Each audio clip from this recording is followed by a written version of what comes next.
ახლა ზუსტად ამ დროს ჩვენი ქვეყნის საკათედრო ტაძარში რუსი ეღზარქოსი სწირავს.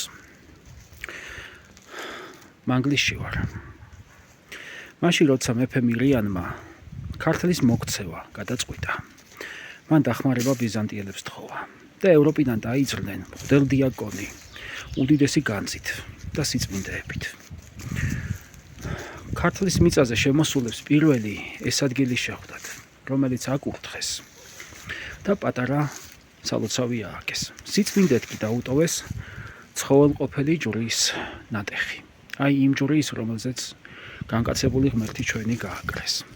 და კიდევ იმ 4-თაგან ერთი სამსჭვალი, რომლითაც დააჭედეს უფალი ჩვენი, ანუ ლურსმანი. მას შემდეგ განვლო დაახლოებით 15 საუკუნე. აქაურობამ გამოიარა ბიზანტიელების შემოსევა, ირანელების, ანუ სპარსელების შემოსევა, არაბების, სელჩუკების, ხვარაზმელების, მონღოლების, შავ და თეთრ ბატკნიანების, ოსმალების, სპარსელების და დადგა 1802 წელი, 12 აპრილი. სიონის ტაძარში გენერალი კნორინგის ჯარებმა ალყა დაარტყეს ქართველ თავადაზნაურებს. დააფიცეს რა მეფის, ანუ იმპერატორის ერთგულება ბიბლიაზე. ჩვენმა ქვეყანამ დაკარგა დამოუკიდებლობა და დადგა ცოტა ხანში ეგზარქოსი, ანუ რუსეთის წარმომადგენელი სასულიერო პირი. ეგზარქოსები მეც არაფერს აკეთებდნენ გარდა იმისა, რომ ჩვენთან აკრძალეს ყველაფერი. დაიწყეს ძარცვა, ეკლესია მონასტრების გავერანება.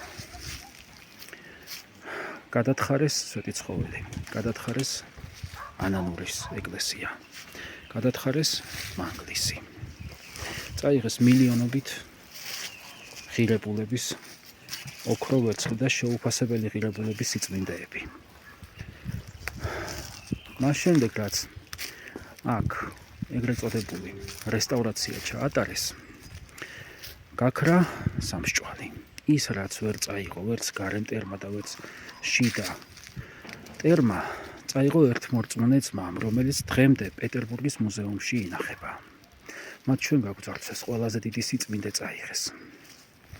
სამაგიეროდ ეკლესიის შესასვლელში დაგვიტოვეს ორთავა არწივის დიდი გერბი.